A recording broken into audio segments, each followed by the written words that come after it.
अरे मर्द का तू बैठा थोड़ी देर ना।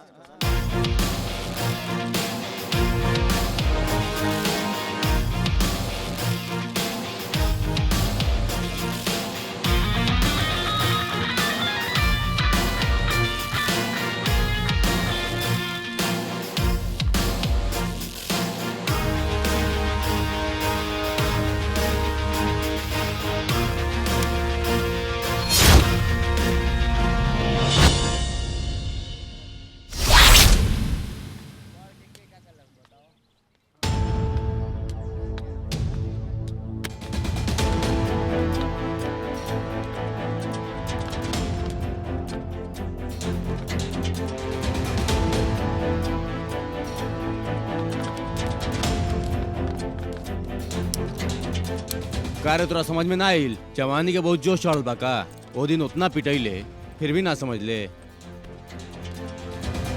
ना ना समझनी। वैसे तू का समझावे के चाहता रे? हे राजा, चांदनी से दूर रहो, न तो बोटी बोटी काट के कुकरन में बांट दे। दूर रहो चांदनी से। हम तो दूर रह जाए, लेकिन चांदनी हमरा से दूर ना रही। तब तक तोरा के कॉलेज छोड़ के जाए के पड़ी। सुन, ज्यादा फड़फड़ो मत। झूठी शान के परिंदे ज्यादा फड़फड़ाते हैं, बाज की उड़ान में आवाज नहीं होती। वैसे ई कॉलेज चांदनी तोरा बाप के बपौती हकार है।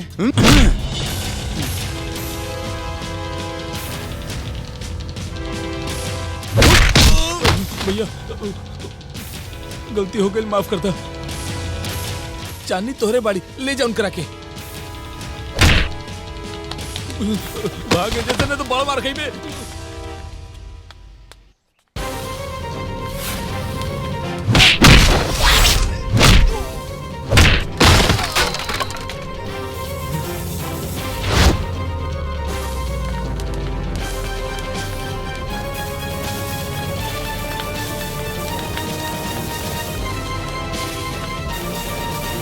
चांदी, चांदी, बाहर चल के देखा, सब में झगड़ा होता। का?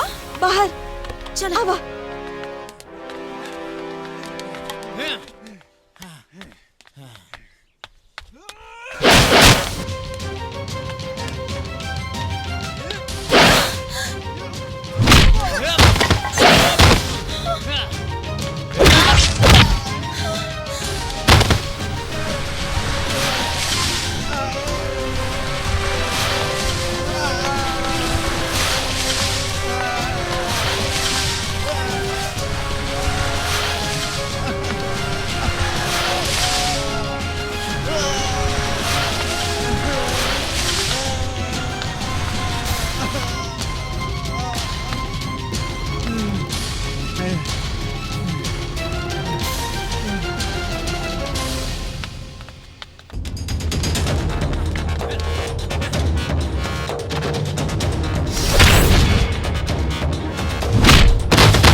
क्या रे?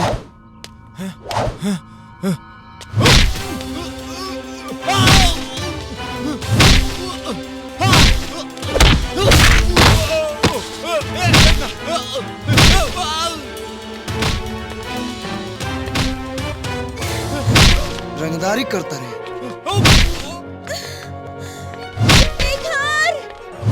शेखर! शेखर रुक जा! शेखर रुक जा! सरवती नहीं। शेखर शांत हो जा। शांत हो जा। सर देखिए, विक्रांत मेरे साथ तो बदसलूकी करता ही था और अब शेखर के साथ भी मारपीट। देखो विक्रांत, तुमने दोबारा फिर गलती की। अगर फिर से ऐसी गलती की तो तुम्हें कॉलेज से निकाल कर बाहर कर दूंगा। भाग जाओ यहाँ से।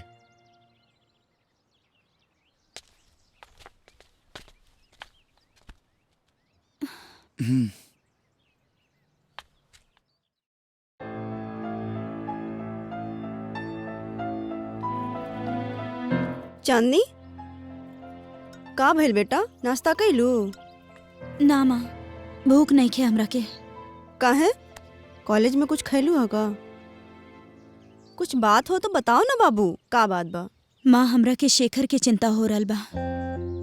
महू बहुते अच्छा लड़का बा, पढ़ाई में भी सबसे बढ़िया बा और बहुते शरीफ भी बा, लेकिन आज वो हमरा से गलती से टकरा गइल और विक्रांत ओकरा के बहुत मारलस। तोरा के पता बा माँ, विक्रांत हमेशा हमार पीछे पड़ल रहेला, हमरा के तंग करेला और अब तो वो दोनों के बीच बहुत ज्यादा लड़ाई हो गइल बा। हमरा चिंता हो रहल बा कि विक्रांत शेखर के कुछ कर ना दे। जौन लड़का तोहरा प्रतिष्ठा खातिर इतना लड़ल, ओकर चिंता करल अच्छी बात बा। तोहरा बात से लगाता कि वो लड़का बहुत दिलेर बा। सब ठीक हो जाई, तू चिंता मत करा। चला। ठीक बा माँ।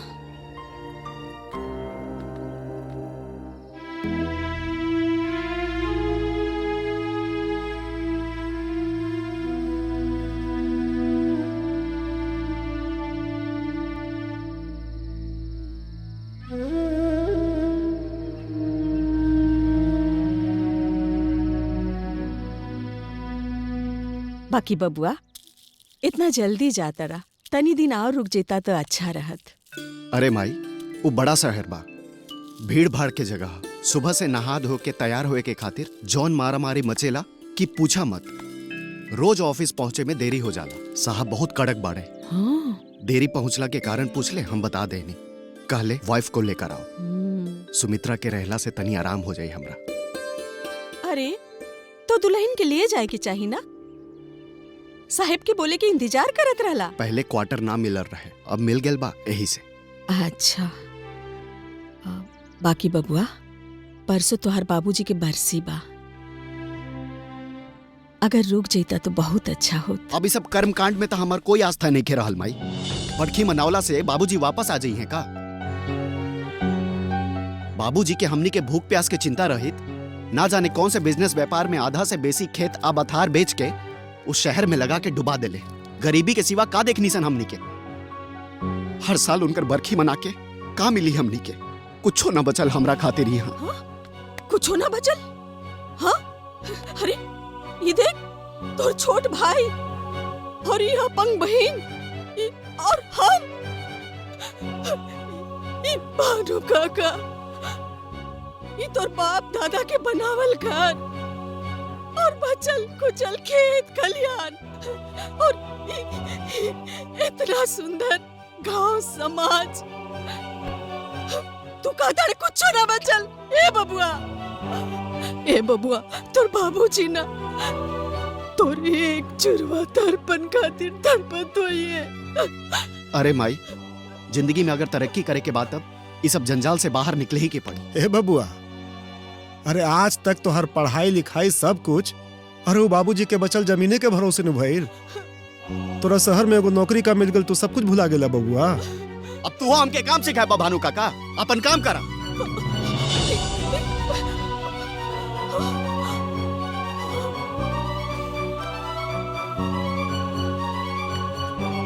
अरे तनी हमार बात सुनी ना, इतना गुस्सा काहे होत बानी? सुनी उनी कुछ ना, अपन सामान पैक करा, भोरे निकले के बा।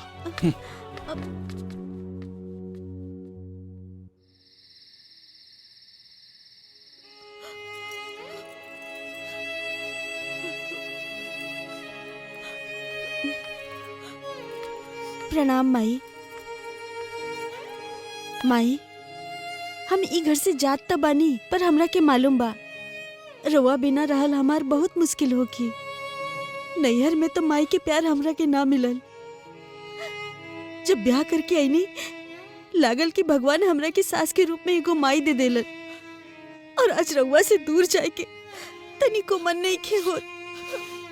दुल्हन मन छोटा मत करो, तोहार जैसन पतो पाके हम तो धन्य हो गई। नहीं तोहार इतना सेवा सत्कार कइल हम जिंदगी भर ना भूलब बिटिया। दुल्हन शहर जाता लू, बबुआ के ध्यान रखिया, हमार चिंता मत करिया। हाँ हमरे संगे अविनाश, सुधा, ये लोग बाड़न ना। खुश रह। अविनाश, सुधा के और माई के ख्याल रखिया। और हाँ, गांव में कत्तो मत जाइया, केहू से मारपीट मत करिया, और रोज स्कूल पढ़े जाइया। ठीक बा? ठीक है। अरे सुमित्रा, कितना देर लगावत तारू तू? हो चुकल रोना धोना, तो चला, टाइम नहीं है अपना पास, ट्रेन छूट जाएगी।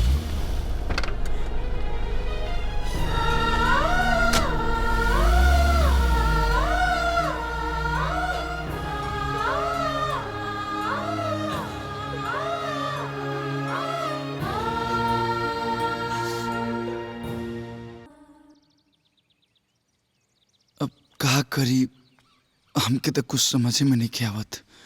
अविनाश, अब हे अविनाश। अरे रंगीला, अरे हम तो के गांव भर कहाँ कहाँ खुचली और तू यही बैठल बड़ा। आओ बैठ। हाँ, अच्छा कैले कि गांव छोड़ देले, कम से कम अपना पैर पर तो खड़ा हो गए। अब हमरे के देखला, लाला से कर्जा लेके जैसे तैसे माई हमरा की इंटर तक तो पढ़ा दिलस, लेकिन ओकरा आगे के पढ़ाई खातिर और पैसा चाहिए, और हम अपना पढ़ाई के चलते माई के ऊपर बोझ नहीं बनल चाहत। तो टेंशन काहे लेता रहा, सब ठीक हो जाई। कैसे ठीक हो यार? हमारे एगो बात ध्यान से सुना, वही जब पढ़ाई भी करिया और पार्ट टाइम काम भी करिया।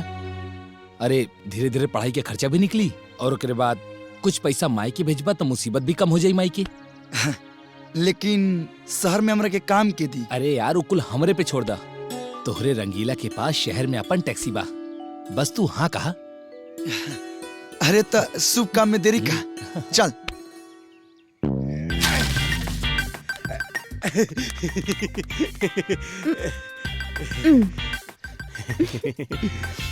मुंह में पानी आ गई,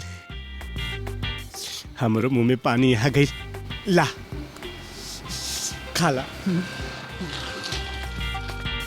अच्छा, तो यहाँ लव स्टोरी चलता। वह तो कहीं कि चंदरवा अविनाशवा के घर के आसपास काहे चक्कर काटता। आज एक लव स्टोरी छोड़ा ही के पड़ी। खट्टा बना, खा खा। का होता रे? हाँ? का होता? आम तू रतनी और का छोटा कहीं का गांव में कोनो दूसरा लड़की ना मिलल हिया, या पाहिजे मिलल हिया तोरा के इस लड़ावे खातिर? हाँ, सब हमार संपत्ति के तू नाश करे पे लागल बाड़े। ना चाहे तोहार हमरा की संपत्ति, तोहार लूटल संपत्ति हमरा के ना चाहिए। लूटल संपत्ति? हाँ। लूटल संपत्ति बारे हमरा लगे। हाँ? लूटल संपत्ति बा, लूटल संपत्ति। इतना मेहनत से पैसा कमाता नहीं, घर से लूटा ताड़े रे। आ तू हो दूसरा लड़का ना मिलल हा, हमरे बेटा मिलल हा। चल अपना माई के लगे चल। बापूजी, बापूजी ठीक ना करता नहीं।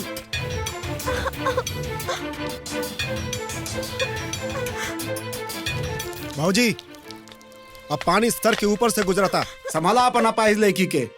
वो तो तहार अब भैया की इज्जत करता नहीं, जान ल कि अभी तक कुछ बोलत नहीं खी। एकर मतलब ये नहीं खे कि तुम्हारा पाइज बेटी हमारे घर के बहू बनी। एक बात कान खोल के सुन ला, अगर ज्यादा तेज बनवा लोग नू तो घर और जमीन जायदाद जितना बात सब गिरवी रखवा ले।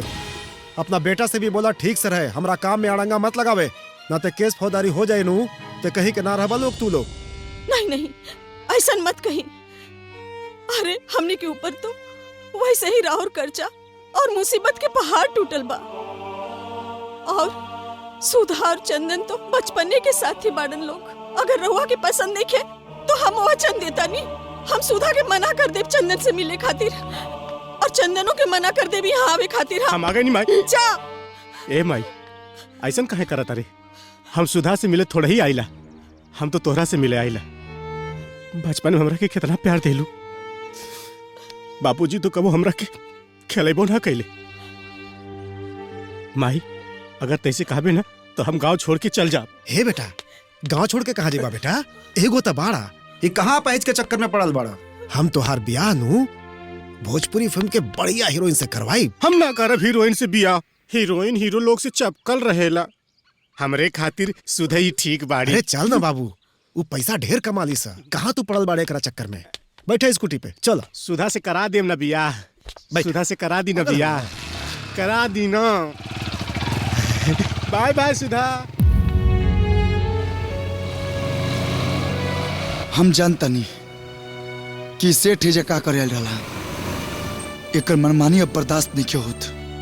जब ओकर कर्जा के नीचे अपन हाथ दबल बा तो ओकर बात बर्दाश्त करे के पड़ी। काहे करे के पड़ी? अरे जब वो कर्जा दिले बा तो हमनी के खेत भी ओकरा पास बा। अब कैसे हूँ करके खेत छोड़ावे के पड़ी। माई हम शहर जाके पढ़ाई करब और कुछ रोजगार करके भी कमाई। हमारे साथे रंगीला भी जाई।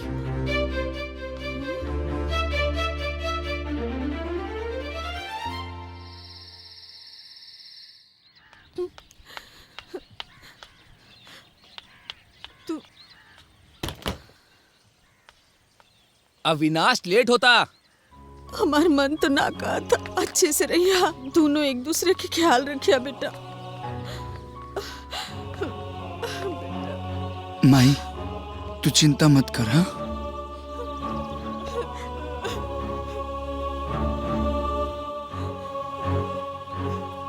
प्रणाम। प्रणाम।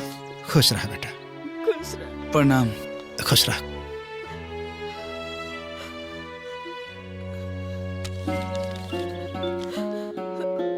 रख ला तोहर काम आई।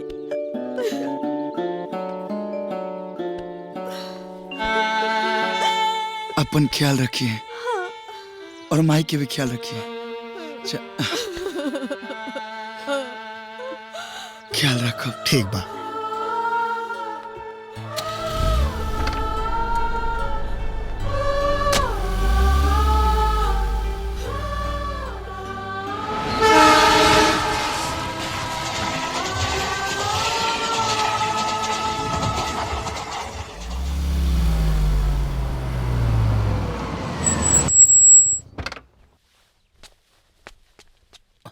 तू यही जे रुका। हम हाँ। सब मैनेज करके आवता नहीं। ठीक बा? ठीक बा।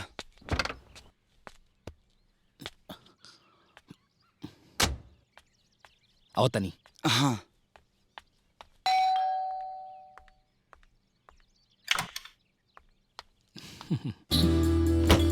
तू? हाँ। धन्यवाद प्रभु, कम से कम तोहार शकल तो दिखाई पड़ल। न तो हमरा के लागल एक बार गाँव में जाके तू भुला गेला कि तहार घर वाली तहार इंतजार। चुप करा। दीवार के भी कान हो खेला। काहे? हम केहू से डराई नहीं का? गलत कहा था नहीं। तू शादी ना कैले रहा हमरे से मंदिर में? हाँ कैले रहनी। फिर केकरा से डरात रहा तू? अरे बाबा तोरा बाप से। जब तक उनकरा सामने तोहार हमार शादी नहीं हो जात, हम तू प्रेमी प्रेमिका बानी। और देखा गांव से हमार साथे हमारे को दोस्त आइल बा। वो कुछ दिन यही जे रही, लेकिन ओकरा के नहीं पता कि हमार तोहार हो गइल बा। बोलत तो ऐसे बड़ा जैसे हमनी एक ही जगह रही लीजा। वो तो हम कितना दिन बाद सोचनी कि एजा आ जाई और साफ सफाई कर दी। बाकी तोहार दोस्त हमें ना, तो हम मना भी ना कर सके नहीं। सच? जा बुला लेवा उनका के। ठीक बा, बुलाओ तनी। अविनाश तोहार मामला फिट बा, पूरा मैनेज कर दे ले बानी। ठीक ना? अब तू आराम से रही। कौन दिक्कत ना नू? अरे मर्दे कुछ दिक्कत नहीं, हम सब संभाल ले बानी। ठीक बा? चला आवा। चला आवा। ई हमार छोटा सा घर है। बढ़िया बा। चला आवा। हाँ।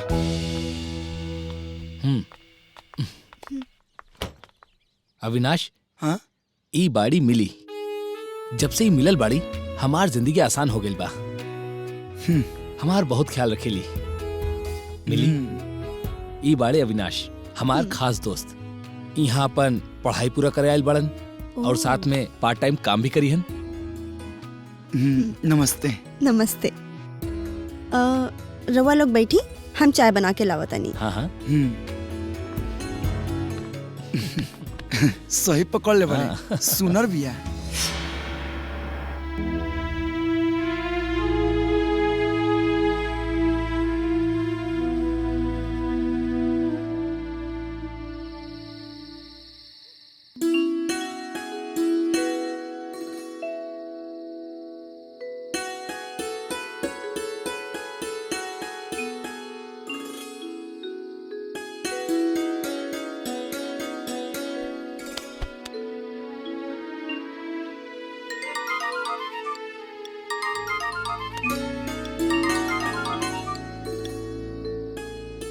हेलो, का कर रहल बाड़ा?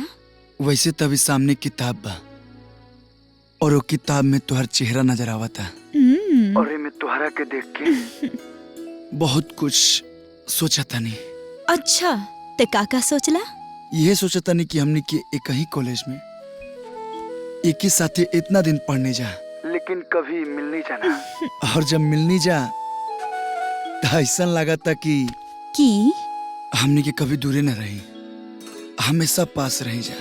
सच पूछा था शेखर, हमरो के कुछ ऐसा नहीं लागत बा।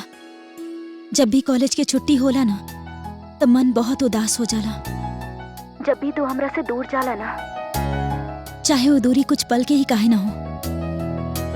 पता बा, जब भी रात होला ना तो हमरा के लागत है ये रात कब खत्म हुई और हम तरह से सुबह मिली।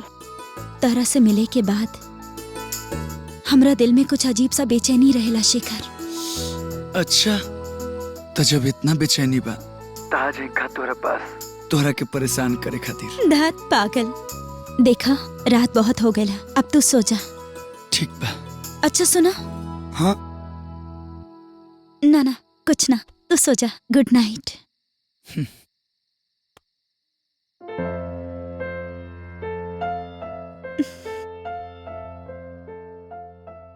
तब ई भइल के तोहार दिल जाके अटक गई। शेखर के दिल में ऐसन का देख ले ओकरा में।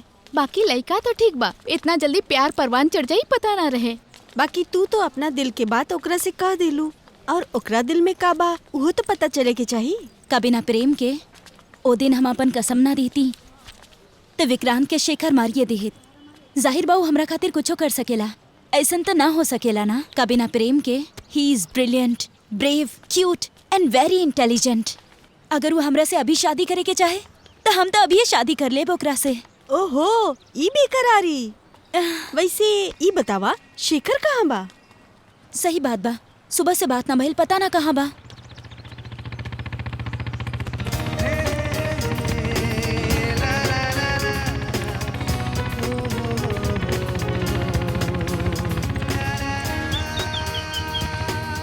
कब्बे से कहाँ रहला हा? बस तुहरे की खोजत रही। वाह वाह, हम तो यहाँ कॉलेज में रहनी, हमरा की कहाँ खोजत रहला? अच्छा चलो बैठा। लेकिन कहाँ? अरे बैठा ना। लेकिन जाए की कहाँ बा? बैठबू की खड़े खड़े सवाल पूछबू। Bye bye.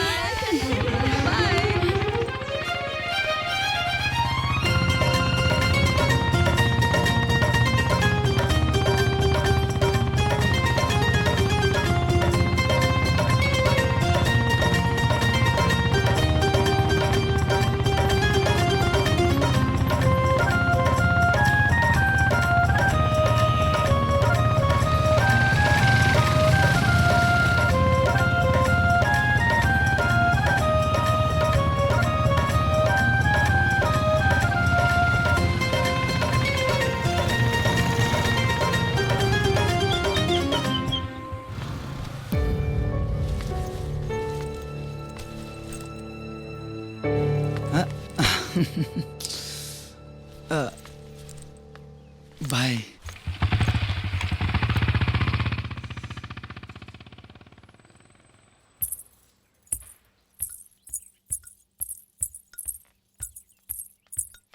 चांदनी, जी माँ। तहरा से कुछ पूछे चाहता नहीं। का बात बा? पूछी। तो शेखर के पसंद करेलू? हाँ माई, उहू तोहरा के उतने पसंद करेला? हाँ। बेटा, जब तहार बाबूजी हमने के छोड़ के गईले तब तू 5 साल के रहलू। हालांकि वो संपत्ति छोड़ के गईले हमरा खातिर, जैसे आज तक हमरा के कौनो चीज के कमी ना भइल। बस एके बात के चिंता रहल, तहरा पाले पोसे में कौनो ऊंच नीच ना हो। हमनी के खानदान बहुत इज्जतदार बा और नया उम्र के जोश में कहीं वो इज्जत माटी में ना मिल जाओ। यही से कोई भी कदम बहुत सोच समझ के उठैहा। माई, हम राउर बेटी हैं, हम ऐसन कौनो काम ना करब जेमे राउर सहमति ना होई। और माई, शेखर जौन बानू बहुत अच्छा लड़का बा। वो पूरा कॉलेज में सबसे अच्छा पढ़े वाला लड़का बा। और जाना ताड़ू, और कबो कबो गलत लइकन से बचावेला। वो कहाँ रहेला? ओकर पिता का करेले? ओकर पिता गांव के सज्जन किसान बाड़े और किसान एजा हॉस्टल में रह के पढ़ाई करेला। माँ, ओकर परवरिश देख के लागता कि ओकर खानदान ना बहुत अच्छा होई। अगर वो अच्छा खानदान से बा ता हमरा ना तोहरा पसंद से कोनो आपत्ति नहीं खे। माही, यू आर सो स्वीट। लेकिन हमार एगो शर्त बा। का शर्त बा? ओकरा हमनी के साथे रहे के हुई।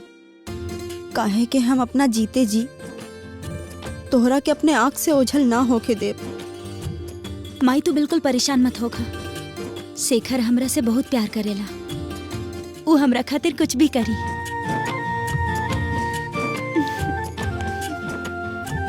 अच्छा चला।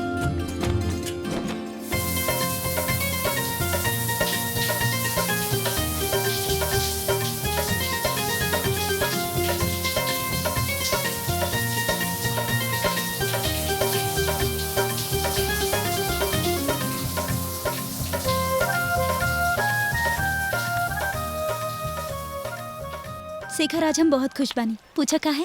हाँ? काहे कि तू माई के बहुत पसंद बड़ा अच्छा। और उनके हमनी के प्यार पसंद बा। बाकी उनका एक एगो शर्त बाकी। अच्छा, एक सेकंड फोन। हाँ बाबूजी, गोड़ लगत नहीं। खुश रहा अविनाश बेटा। परसों तोहरा मम्मी और दादी के बरसी बा। जी जी याद बा। अविनाश बेटा, कल दोपहरिया तक तू घरे आ जाइया। हाँ हाँ ठीक बा, हम कल दोपहरिया तक पहुँच जाए। ठीक बा बेटा, आ जाइया। जी बाबूजी, प्रणाम। खुश रहा बेटा।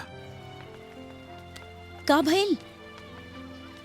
अरे वो हम भुलाइए गल नहीं कि परसों माई और दादी के बरखी बा। बाबूजी के फोन आल रहे, हमके जाए के पड़ी। ठीक बा। सुना, हाँ? आपन ख्याल रखिया।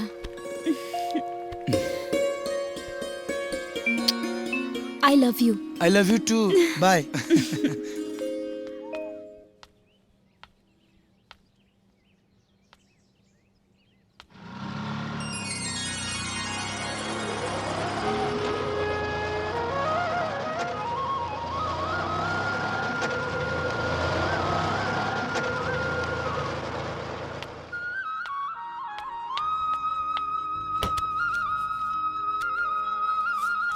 लिविया,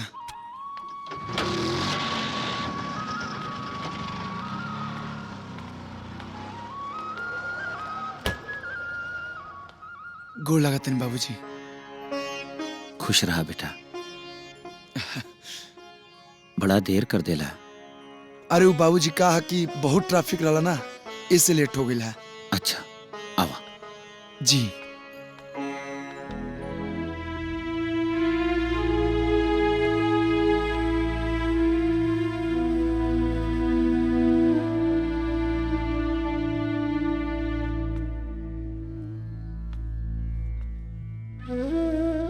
तो आरमाई अगर आज जिंदा होखत ना तो तारा के देख के बहुत खुश होखत। लेकिन काल के आगे केकर चलल बा। तारा के नन्ही से उम्र में हमरा पास छोड़ के वो चल गईली। अच्छा कैला कि तू आ गईला। अभी परंपरा के आगे तहरा ही न चलावे के बा। देखा ना, एगो अजबे संजोग बा। तोहार मम्मी के और तोहार दादी के बरसी एक के साथे पड़ला। अब हमरा तो ऐसा लगता कि दादी जी और माई में बहुत प्रेम रहे। छोड़ा बेटा, जाए था। अब रुआ हमेशा ऐसे काहे करी ना। हमके लगेला कि रुआ अंदर बहुत तकलीफ बा और रुआ हमरा के बतावत नहीं की। अरे अब हम छोट नहीं की, बड़ हो गई बनी। बताई ना बाबूजी। समय आइला पे सब कुछ बताई। तू अभी थक गई लोग बा, जा आराम करा। जी।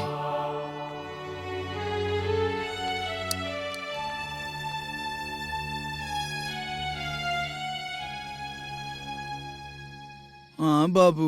क्या कर रहा है मेरा बाबू? तुम्हारा बच्चा भी सो रहा है। इतनी जल्दी सो रहा है? इतना धीरे क्यों बोल रहे हो? अरे क्या करें, बगल वाले कमरे में बाबूजी सोए हुए हैं, तो आवाज सुन लगे ना, इसलिए फोन रखो। अच्छा था बा, उनको तो पता चले कि उनकर बेटा के इश्क हो गइल बा। अविनाश बेटा। अरे बाबूजी।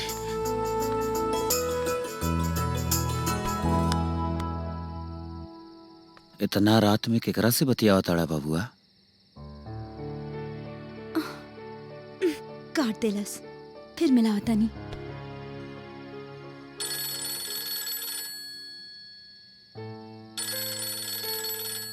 अरे ए बेटा, केहू तोहरा से बतियावल चाहता। अरे ना बाबूजी, वो ऐसा ही। अब कंपनी वाले के फोन है।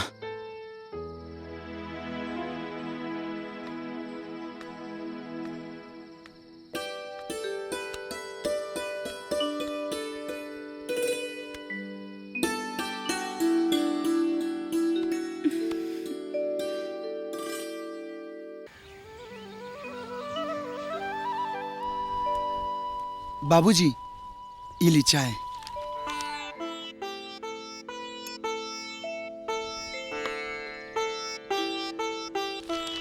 ये चांदनी की है?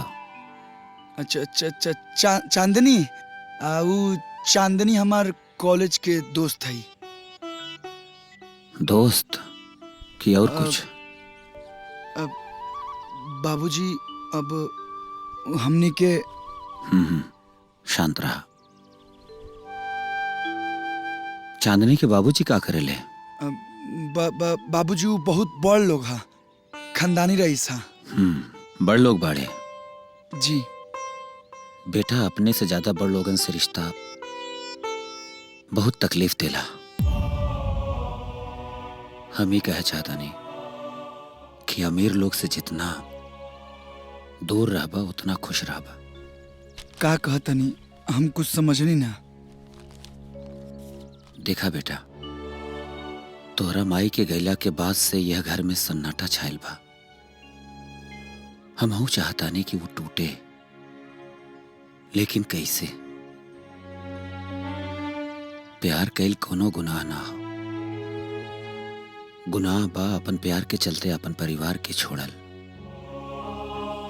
जवन गुनाह हमरा से भइल। बाबूजी, साफ सब बताए रुआ कहल का चाहता नहीं। बेटा, हमार बचपन बहुत गरीबी में बीतल बा। गरीबी दूर करे खातिर हम शहर गईनी, जहां हमार माधवी से जान पहचान भइल। माधवी हमरा गरीब होखला के बावजूद भी हमसे बियाह करे के चाहत रहनी। उनकर प्रेम खातिर हम रात में टैक्सी चलावे लगनी। एक रात माधवी के कार खराब होखला के वजह से उनका के घरे पहुंचावे गई नहीं। हम कुछ समझनी ना, रुआ कहल का चाहता नहीं। बेटा, जौन रास्ता पे तू चलत आ रहा ना, वो रास्ता से हमहू गुजरल बानी। तारा के आप बीती बतावतानी। बस बस बस। बाय। बाय।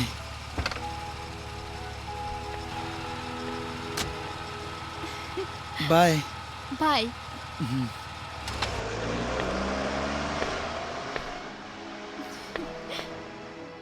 माधुरी, डैडी आप इतना जल्दी आ गए नहीं। चली अच्छा भाई, हमनी दोनों साथे मिलके डिनर कल जाई। Very nice. By the way वो टैक्सी वाला के रहे?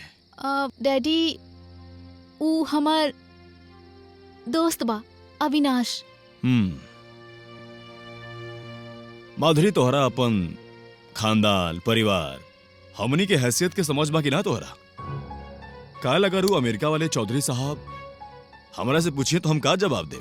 वो लोग तो तोहरा अपन बहु मान के चल रहल बड़े। लड़का के काल बुलावा, हम ओकरा से बात करे के चाहता नहीं। ओके डैडी।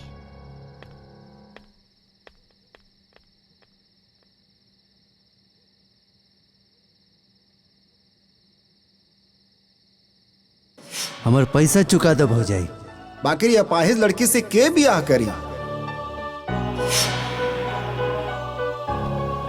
देखा तानी कौन राजकुमार आके तोहरा बेटी से बियाह करता। बापू, हम करेंगे सुधा से ब्याह और सुधा बनी राउर बहू। ये अपाहिज मिलल है तोरा? हाँ बापू। बापू चोट्टा कहे का गाँव में कोनो दूसरा लड़की ना मिलल है?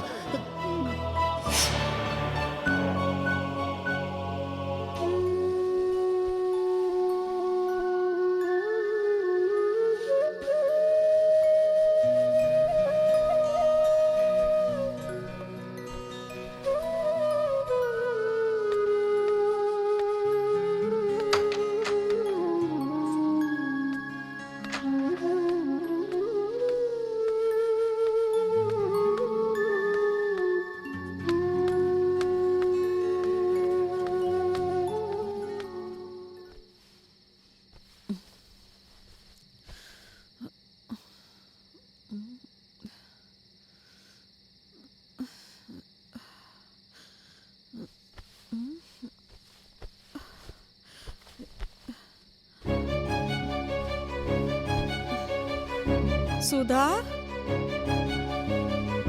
सुधा कहाँ चल गई लड़की?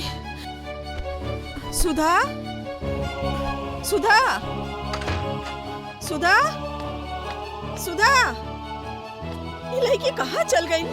सुधा, हे भगवान, ये लड़की। भानु, ए भानु, आवा। हम अलकिन का भइल? सुधवा कहाँ चल गई? पते नहीं के चलत। ए नहीं कहीं हुई, कहाँ जाई? अरे पूरा खोज लेनी, कहीं नहीं के। तनी देखी ना, जाई कहीं देखी। यही जाई, कहाँ जाई? सुधा, ए सुधा, सुधा। मलकिनी, ए मलकिनी, मलकिनी, का मलकिनी? का भइल? ई बबुनी के कपड़ा नदी किनारे मिलल बा। हमरा बुझाता बबुनी नदी में। ना,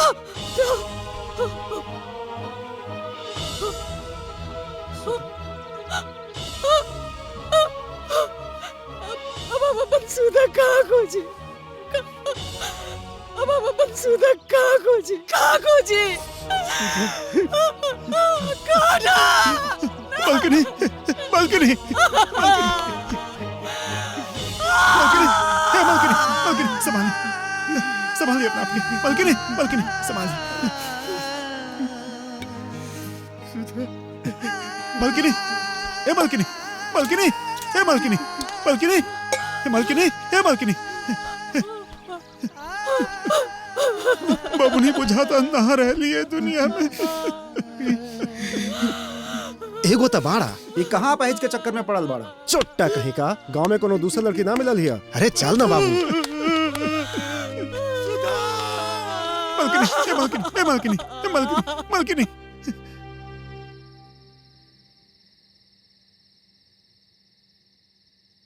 तो तू उहे बड़ा जे हमार भोली भाली लड़की के अपना प्रेम के जाल में फंसा ले बा।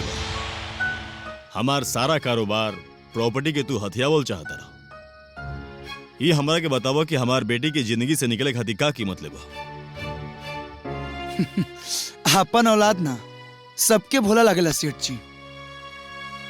माधुरी जब हमरा से प्रेम की इजहार कैली तो हम तनिकियों नहीं कल्पना के लिए रही कि रउआ जैसन छोट सोच के कारोबारी के लड़की हिया। हम ओकरा में जो इंसानियत देखनी उतरवा में आइला ही नहीं खे। और रहल बात कीमत के, तर औकात नहीं खे कि रउआ हमरा के कीन सकी। एगो टैक्सी चलावे वाला के इतना अहंकार, तोहरा पता बा कि हमार बेटी कितना लाड प्यार और सुख सुविधा में पलाइल बिया। 7 जन्म लग जाए ना कमा पाइबो। अरे अपन अमीरी अपना पास रखी। हम गरीब बानी और गरीबी में ही खुश बानी। अगर माधवी हमारे से प्रेम करत हुई है तो हमारे गरीब घर में भी पीछे पीछे आई हैं। अगर ना आई हन तो हम समझ जाए कि हमारे से झूठा प्रेम करते रही। Get out from here, get out from here. चिल्लाई मत, ना तो नरेटिया फाट जाए। गरियावे हमरो आवेला, लेकिन हमने के माई बाबू इस संस्कार नहीं देले कि बड़ से हई से बात कल जाओ। डैडी, अविनाश के अपमान करे खातिर ओकरा के एहिजा बोलवले रहनी, ई ठीक ना कहनी। एक बात रउआ कान खोल के सुन ली, हम शादी करब तो अविनाश से ही करब। अविनाश, अविनाश, अविनाश, गांव से फोन आयल रहे, तोरा के गांव जाके पड़ी, बहुत अर्जेंट बा।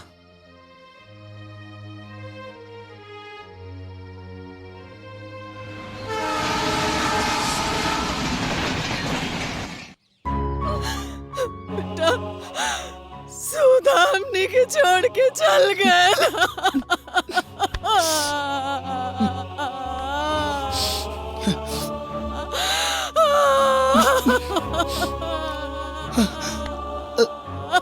माई, हम बानी ना, हम तोरा साथे रहब। हाँ, हम शहर ना जाए, हम एजे कोनो काम कर लेब, हम एजे रहब। डैडी, उनका से जौन बदतमीजी कैले हमरा के सब पता बा, और अविनाश इतना स्वाभिमानी है, कभी हमरा पास लौट के ना आई। आपसे एक विनती बा, हमरा के ओकर पास ओकर गांव ले चली, ना तो हम मर जाई। हमरा के ले चली ओकरा पास, प्लीज प्लीज। हमके एक बार अविनाश के पास ले चली, एक बार अविनाश के पास ले चली। Thank you. चला आवा। आपको अविनाश का इस तरह से अपमान नहीं करना चाहिए था। मैं उसके बिना नहीं जी सकती, इसलिए मैं उसे ढूंढने जा रही हूं, और तब तक नहीं लौटूंगी जब तक अविनाश आने को तैयार नहीं हो जाता। जय, विजय। जी मालिक। तोहरा लोग के कहले रही ना कि माधुरी पर नजर रखिए लोग। ये क्या कहिला? नजर बराबर रख ले रही, पर पता नहीं कहते। मालिक, मैडम के गाड़ी तो बंगले पे बा, बाकी हमनी के नजर तो बराबर रख ले रही। मैडम पता नहीं कौन थे, बिलते निकल भाग गए नहीं। Shut up. हुकुम सिंह। जी मालिक। अब हम अपन बेटी के कहां खोजी? पता ना ओकरा पीछे पीछे कहां चल गई हुई। अगर हमार बेटी ना मिलल तो दोनों के खाल खींच के भूसा भरवा दे और टांग दे घर में लोमड़ी के पास। हम समझ गए नहीं मालिक की बिटिया रानी कहाँ गैल हुई हैं। जरूर वो अविनाशवा के साथ गैल हुई हैं। चल फोन दे।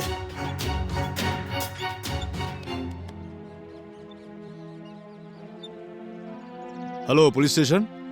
जी बोल रहा हूँ। हम सेठ जीवन दास बोला था। नहीं जी बोलिए सर। हमार बेटी के एगो ड्राइवर अविनाशवा लेके भाग गिल बा। अच्छा, आप प्लीज प्लीज हमारे बेटी के ला दी वापस, ना तो हम बर्बाद हो जाए।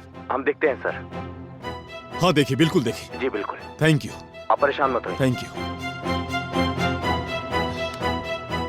का जरूरत रही के जलियावे के? हैं? अब बतावा, इनकर करोड़पति बाप खोजत खोजत यहाँ तक आजी हन। बात ई रहे कि ई कहली कि हम अविनाश के पास जेबे करब, ना तब ना तका। चुप रह। अब ई बेचारी आइए गेल बिया, तेकर मान रखा लोगन, अपमान तो मत करा। बिटिया, तोरा की भरम तो नहीं खे कि हमनी बहुत अमीर बानी?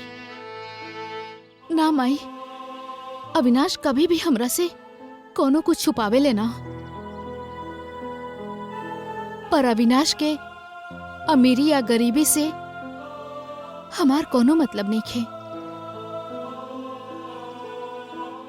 हमके बस अविनाश से मतलब बा। वाह, जितना सुंदर चेहरा उतने सुंदर मन। अच्छा वो सब ठीक बा, चलो हम इनके वापस घरे भेजवाओ के इंतजाम कर जाओ। चुप रह तू। अरे अरे तोरा के इतनो समझ नहीं के कि तोरे खातिर आइल बिया। जब एगो लड़की अपन माए बाबूजी के घर के दहलीज लांग जाले तब फिर वो ना ना रंगीला जो जाके पंडित जी के बुला के ला जो। नो नो माई सब तू का करता रहे? तू चुप, अब हम तोर कुछ ना सुनब। हम तो बस अपन होए वाली दुल्हन के चेहरा निहारब।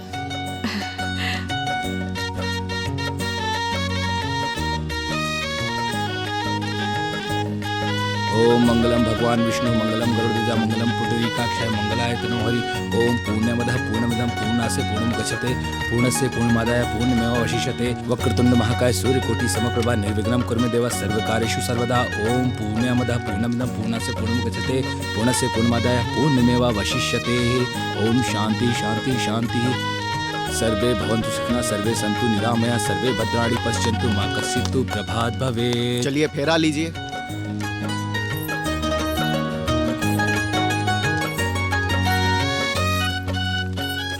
ओम मंगलम भगवान विष्णु मंगलम गरुड़ध्वज मंगलम पुंडरीकाक्षी मंगलाय तनोहरि।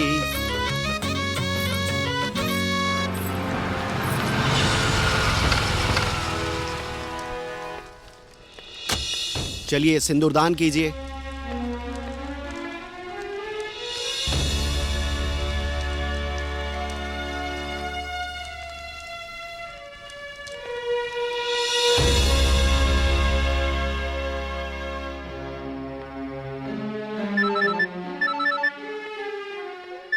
हेलो हेलो सर, माधुरी की शादी हो रही है। क्या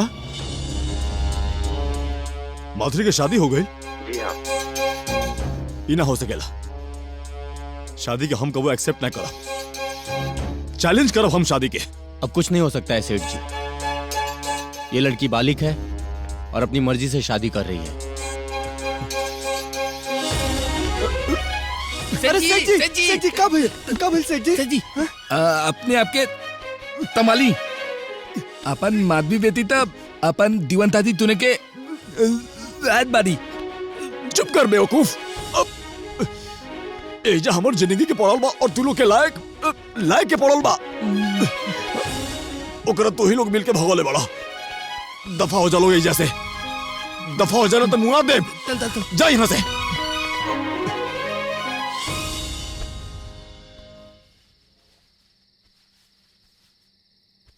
माँ, डैडी अपने दोस्तों के साथ बैठ के शराब पी रहे हैं। ना गोपाल बेटा, तुम ये सब क्यों पूछ रहे हो? सो जाओ चुपचाप से। सुनिए साहब, ये मेहमान नवाजी जो आप हमारा कर रहे हैं, काम हमको आपसे ही कराना है। हमारा ध्यान रखिएगा। बात तो आपकी सत्य है, पर मेरा मानना है ये दुनिया एक समंदर की तरह है। आप जो फेंकोगे वही वापस लौट आएगा। मेरी मेहमान नवाजी और आप सबों की मेहरबानियों की जर्रा नवाजी। एक साधारण सी छोटी सी सरकारी नौकरी से क्या काम चलता है? देखिए प्रभाकर साहब, मैंने जो वादा किया था वो मैं आपको दे चुका हूँ। मेरी होटल वाली जमीन का मामला है। हो जाएगा, हो जाएगा। आपका काम समय से हो जाएगा। बस आप मेरी झोली को भरते रहिए। बिल्कुल बिल्कुल, हम अपने वादे से पीछे नहीं हटेंगे। हो जाएगा, हो जाएगा। आप सबका काम हो जाएगा। ये लीजिए। अरे धन्यवाद। चलते हैं। चलिए बाय।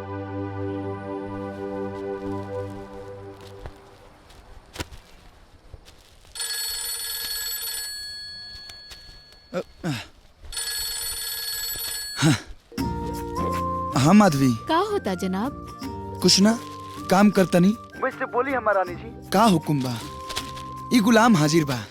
अच्छा, आज राउर सैलरी डे बना तो साँझ के जब घर आइब ना तो हमरा खातिर कुछ सामान लेके आई। अरे काहे ना, बोला का ले आवे के बा लिखवावा। लिखी।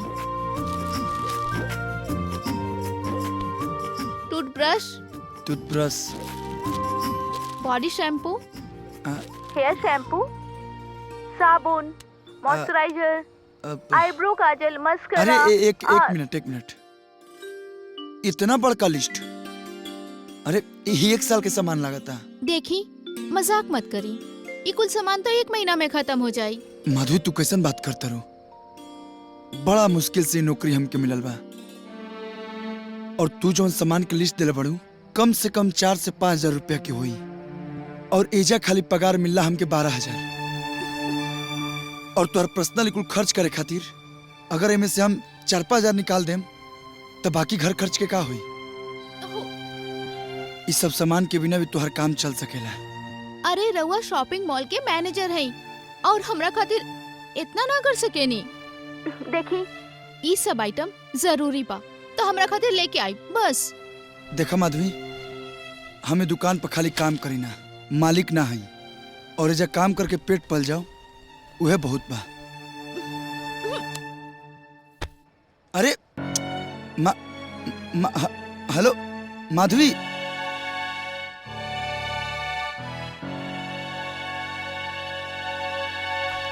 माई, ए माई,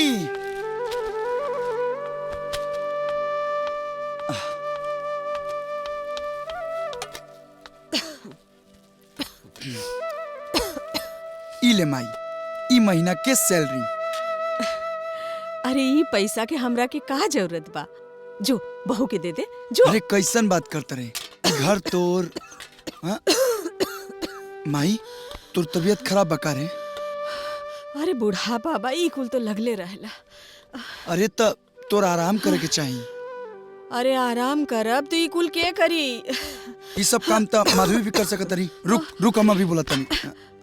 अरे वो बेचारी के काहे परेशान करत आड़े? नया नया घर बा और ई कुल करे का आदतो ना होई ओकर।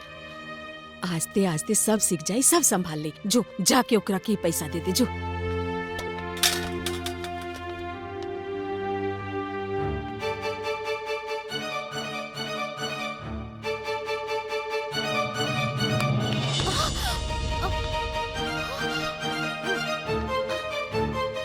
अविनाश,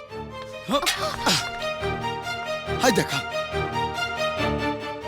तारा बुझात नहीं के कि माई के तबीयत खराब बा और फिर भी माई घर के काम करती है और तू घर में बैठ के आराम फरमा उतरू। तो आराम कल कोनो गुनाह बा का? हाँ, जब घर में माता पिता वृद्ध और बीमार होकस तो घर में बैठ के आराम कईल गुनाह है। चल अविनाश, छोड़ दू लाइन के हाथ। अरे ई कुल का करे ताड़े? कमा तो होइए गइल ना, छोड़ हाथ।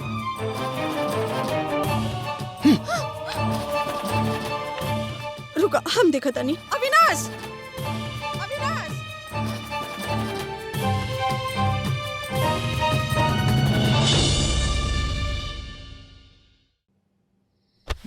हाँ। अब का ले आइल बानी हमरा पास? अपन धन के नाराजगी दूर कईल भी तो हमार जिम्मेदारी बना। चापलूसी करे के कोनो जरूरत नहीं है। सैलरी तो माई के दियाइल बनी ना, और हमार सामान भी सब ना आइल।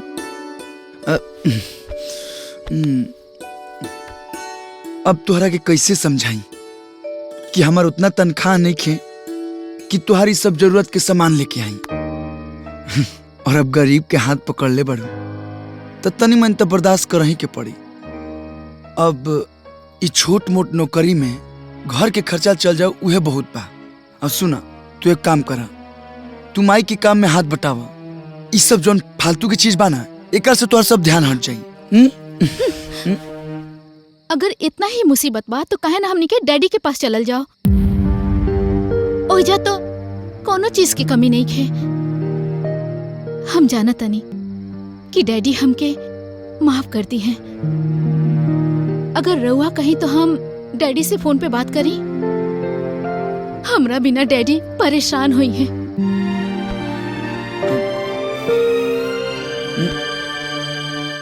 मने तोहरा कहे के मतलब बा कि हमनी के अपन सुख खातिर यहाँ अपन माई के छोड़ के चल जाऊं? ना, ये हम ना कर सकेला। हम बुझ गए नी, हम रउआ से प्रेम करके अपन घर द्वार छोड़ के एजा रउआ पास आ गए नी। रउआ रउआ हमरा खातिर कुछो ना छोड़ सके नी। राउर मन में हमरा खातिर तनिको प्रेम नहीं के, तनिको प्रेम नहीं के। अब ऐसा मत कहा माधवी, हम तोहरा से बहुत प्यार करीना। अरे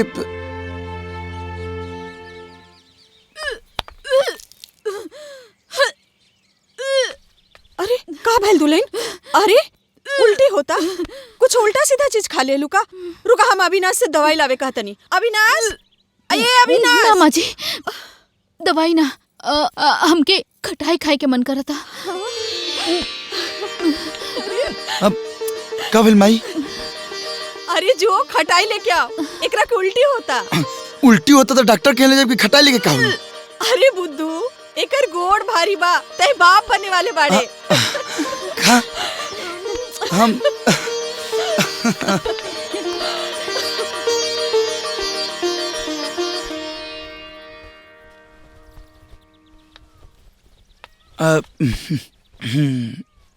ई टिकोरा। एगो बात जानता रू, माई ना बहुत खुश बिया। और तू? अरे हम तो इतना खुश बनी, इतना खुश बनी कि हमरा पास शब्द नहीं खे। सच? मुच्ची। तो रवा से वो बात कही? हाँ बोला। आज सुबह हम डैडी से फोन पे बात कैले रही। डैडी के हमनी के शादी मंजूर बा। डैडी हमनी के इंतजार कर रहल बड़े। डैडी राव नाम पे धन दौलत कारोबार सब करे खातिर फैसला कर लेले बाड़े। हम तो कहता नहीं कि चलिए जैसे ई गरीबी से बहुत दूर हमनी के जीवन बदल जाए, चली ना। अच्छा तई तैयारी हो रहा बा कि हम अपना बुजुर्ग बीमार माई के छोड़ के और तुम्हारा डैडी के घर जमाई बन के उनका कारोबार संभाली और इजा हमार माई 2 वक्त के रोटी खातिर लाचार हो जाओ।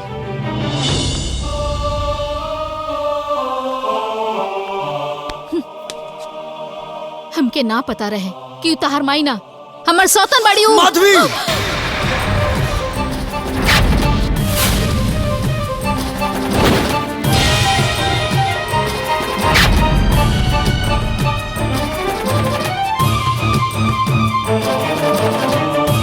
और न तो का आज सच बोले से हमरा के कोई ना रोक सकेला। जब से हम ई घर में आइल बानी तब से गरीबी के रोना सुन सुन के माई माई के रट से हमार दिमाग फट गइल बा।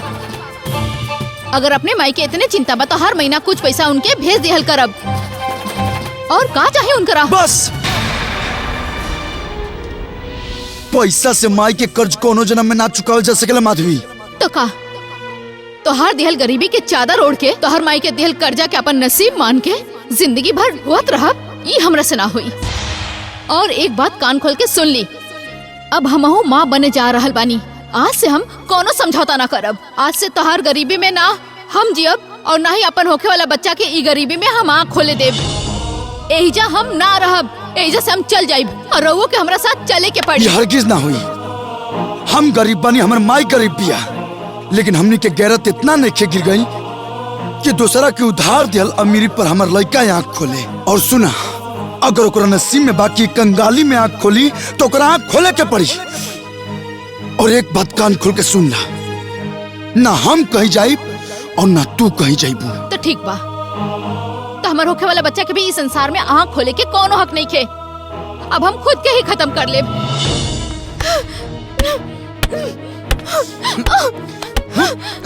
ये सब कहा? मर जाएदा, मर जाएदा, मर जाएदा। और मरे के बाद हमार लाश डैडी तक पहुंचा दिया और जाके रही अपने माई के पास।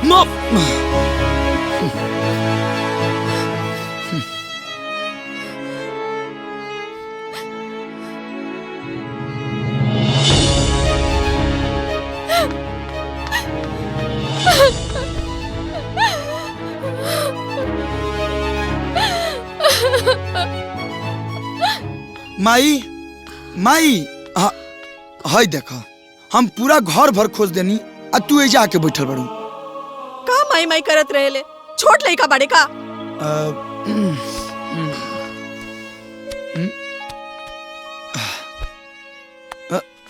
ई रहल महीना के तनख्वाह। ई तनख्वाह हमरे हाथ में काहे देवाला? अपन मेहरारू के हाथ में दा। जा ला। ये अपने पास रखूं। अब तोरा रहते अभी तनख्वाह माधवी के हाथ में तब तो कैसा लगी? तो हम मर जाए तब देबा ना, तो समझा हम मर गई नी। ला ई तनख्वाह नहीं के दा और दोनों प्राणी संभाला ही घर गृहस्थी। हमरा के माफ करा लोगन।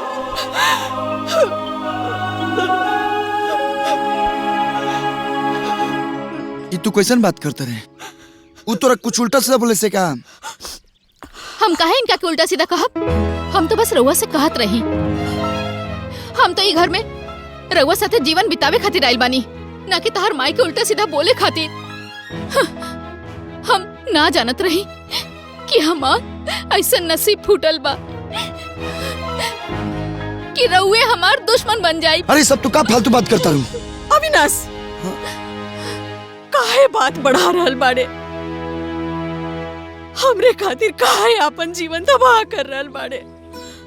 तोर बाबूजी के दियल ई साधारण सा घर, तोर माई के छोट अचरा में इतना बड़ घर के लड़की के हम ना रख पाई बबुआ। एकरा के एकरे घर लेके जो बबुआ, लेके जो एकरा के लेके जो। लेकिन तोर का होई माई? हम ठीक कहता नहीं बबुआ। अपन भैया के जैसन तो हमरा के छोड़ के चल जा। ये में तोहर भलाई बा। अगर मेहरारू खातिर माई के छोड़ के बेटा चल जाए, अगर एकरम भलाई बा तो हमके ऐसा भलाई ना चाहिए। तू हमार जननी हो, पाल पोस के इतना बड़ कैले बड़े कि हम तोर बुढ़ापा में सेवा करब। माई के छोड़ के एगो बेटा के गइल उचित बा?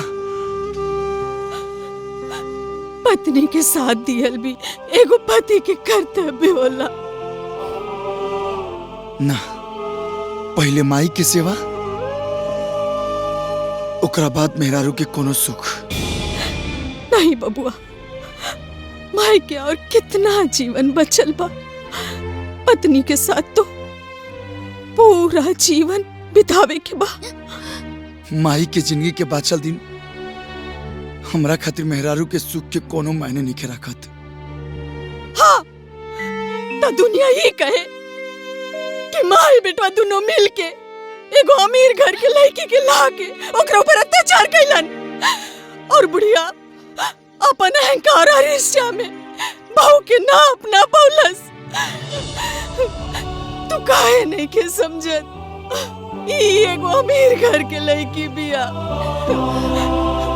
ई गरीब सास की एकर दम घुट जाई। ले जो एकरा के, ले जो। ई तो एकदम ना हुई। वो अमीर बाप के बेटी के मालूम रहे कि हमने के गरीब बानी जा, तो ओकरा गरीब के इज्जत करे के पड़ी। और एक औरत खातिर हम अपन लाचार माई के ना छोड़ सकी ना। काहे तू हमार बचल जिंदगी में ये घर में कलेश पैदा करल चाहता रे? काहे ना चाहता रे कि हम भगवान के नाम सुकून से ले सकी?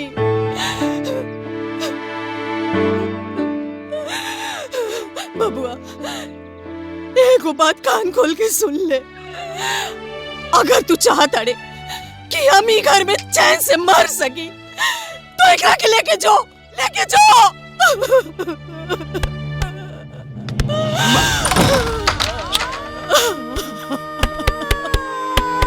माई, माई दरवाजा खोल।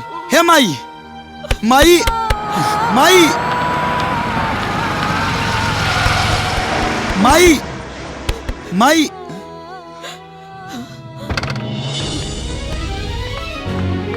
डैडी, डैडी, डैडी एजा से हमके लेके चली डैडी, ना तो हम जान दे दे। ना बेटा ना, हम आगे भाई ना, अब सब ठीक हो जाए।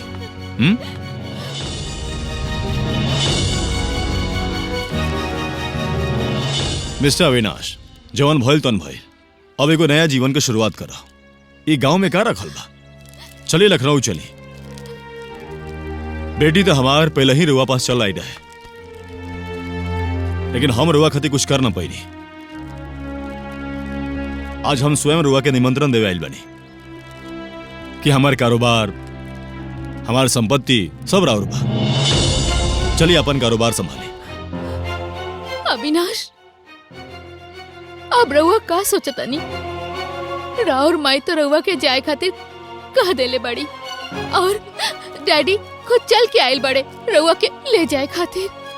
रउआ के सब कुछ दे दी है, सब कुछ देवे खातिर तैयार बड़े। अब अविनाश, अब रउआ के और का चाहिए? रुआ सोची, हमने की गाड़ी में बैठा था। आओ।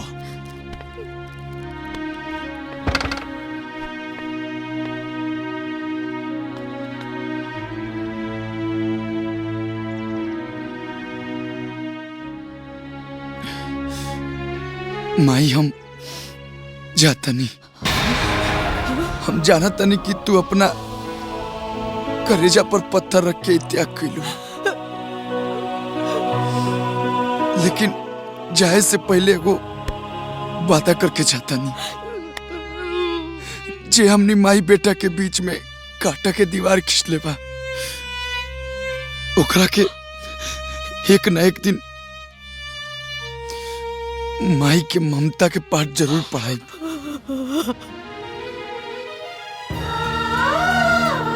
एगो बात सुन के जा अविनाश, आपन माई के खातिर एगो होके वाली माई के छोड़ के अइला, तई माई के ना पैबा।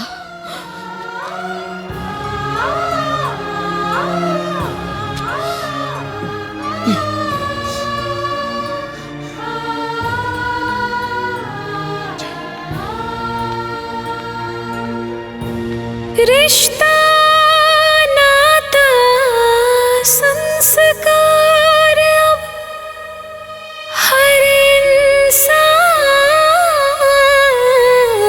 भुलाइल, स्वार्थ के सब संगी साथी घोर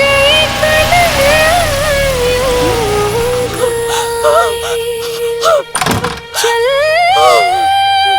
जा रे पंछी,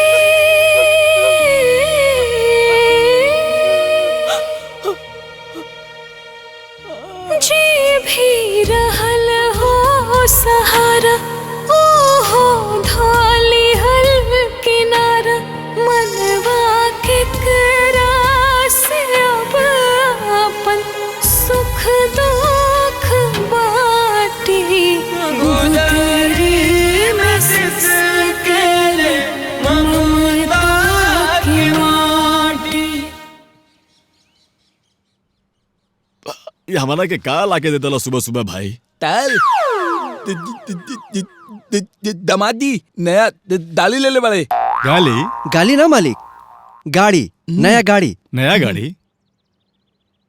अरे गाड़ी तो हम उंगरा के दिल ही बनी, फिर एगो और गाड़ी लेवे के क्या जरूरत रहे? कौन गाड़ी बिया? BMW। BMW? हे भगवान, ये 50 लाख के गाड़ी लेवे के करा का जरूरत पड़ गई? ऐसे तो आदमी लुटा जाई।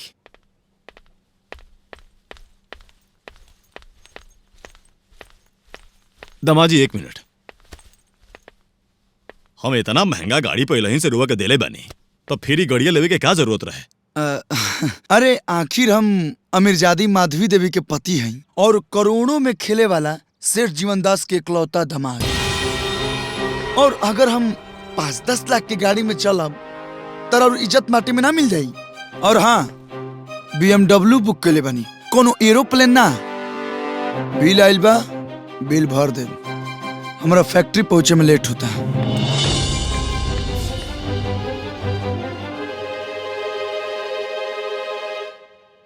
हुकुम सिंह।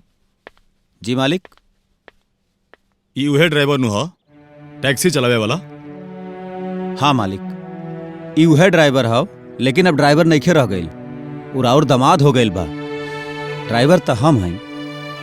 पता ना सारा दुनिया में से कैसन दामाद खोज के हमार बेटी लाइल बिया। अब राउर दामाद बा, स्पेशल तो होखबे न करी। शट अप, दिमाग मत खराब करा, हमार जख्म पे नमक मत रगड़ा। ले जा। जी। चाचा कुरियर।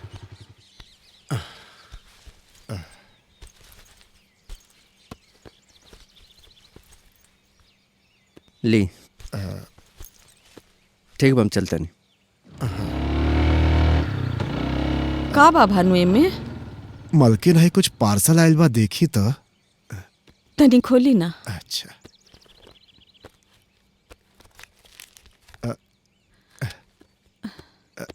ये तो मोबाइल लगा था। ये मोबाइल है, लागत अविनाश बबुआ भेजले बाड़न। हाँ, एगो चिट्ठियों बा में।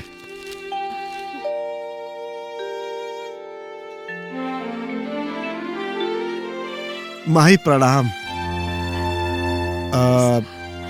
तोहरा खातिर मोबाइल भेज रहल बानी, और चिट्ठी भी लिख रहल बानी। माई तू हमरा अपना से दूर कई देहलू, बाकी हमरा बगैर तू कैसे रहत होखबू यह चिंता रहेला।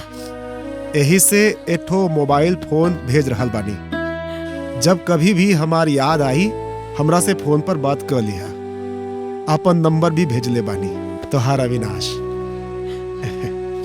मलकिन, बड़ी भाग्य से अविनाश जैसन बेटा तोरा मिलल बा। उनसे बात कह लिया। भानु भैया, अगर हम ओकरा के फोन करब तो फिर वो वहां ना रही, भगले भगले आ जाई हमरा पास।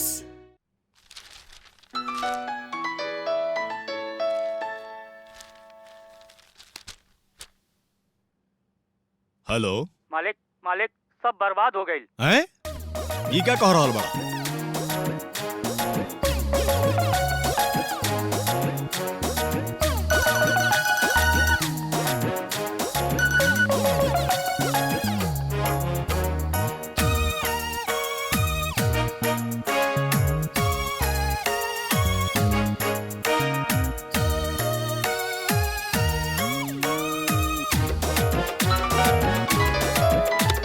एक मिनट रुको।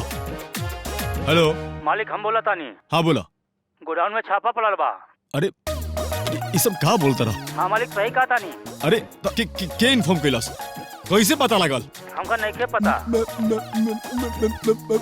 अच्छा एक मिनट होल्ड करा। मालिक। अरे क्या हो गई? तब बनता दाल हो गई मालिक, तब बनता दाल हो गई। तब हेलो,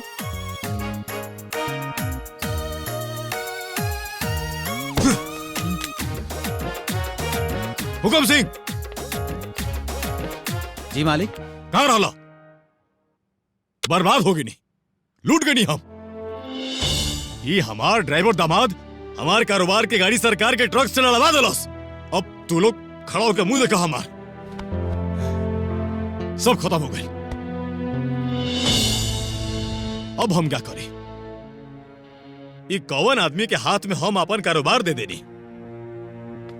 अगर यह रवैया रहल तो देखते देखते हमनी सबके रोड पे लाके रख दी। आ तू सब लोग मुंह देखत रह जी हो। अरे कौन ऐसा धंधा बा जेकरा में कोनो हेरा फेरी ना होला? अरे कौन ऐसा बिजनेस बा जेकरा में लोग एने उने ना करेला? इतना ईमानदारी के मतलब अपन पैर पे कुल्हाड़ी मारल। अगर एकर नियत हमारा जरा भी पता रहित तो हम अपन बेटी के इमोशन में आके जरा भी ना भगती। सबकी जड़ी है बिया। लेकिन मालिक, कुछ भी कही, राउर दामाद राजा हरिश्चंद्र के खानदान से ताल्लुकात रखेला। ऐसा दामाद कहाँ मिलेला? अच्छा, तू हरिश्चंद्र के नाती हव?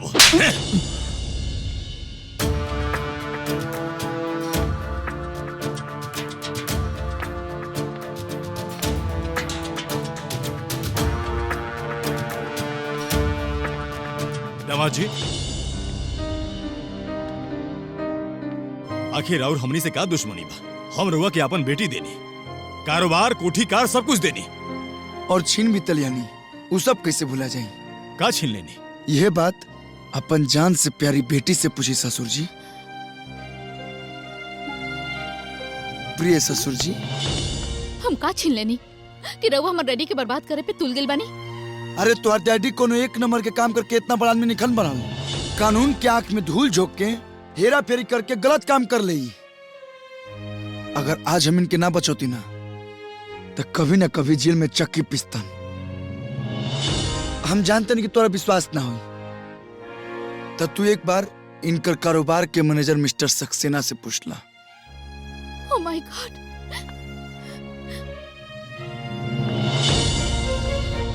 डैडी ये सब का? हम तो रउआ के देवता समझत रही और रउआ कहाँ निकलनी?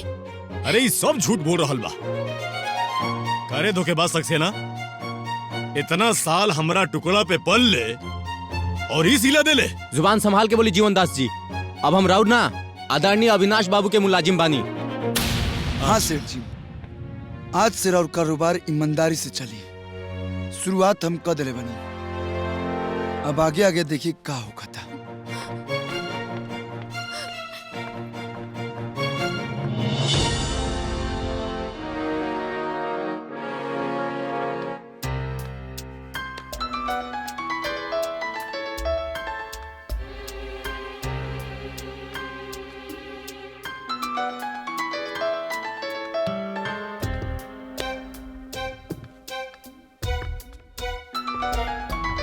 ए जी, रउआ फोन काहे नहीं उठावत? बोल देना बाथरूम में बानी। बोल ना, दे। हम ना झूठ बोला। अरे बोल देना, बोल दे, बोल दे, बोल दे, बोल दे। हेलो। हेलो मैम, साहब है? जी, वो तो बाहर गए हैं। ठीक है, आएंगे तो बोलिएगा कॉल करने के लिए। जी ठीक है। पापा, आप इतना झूठ क्यों बोलते हो? चुप। बेटा, तोहर पापा के तो आदत पड़ गई बा रोज एक नया झूठ बोले। चला चाय बनाओ, चाय बनाओ।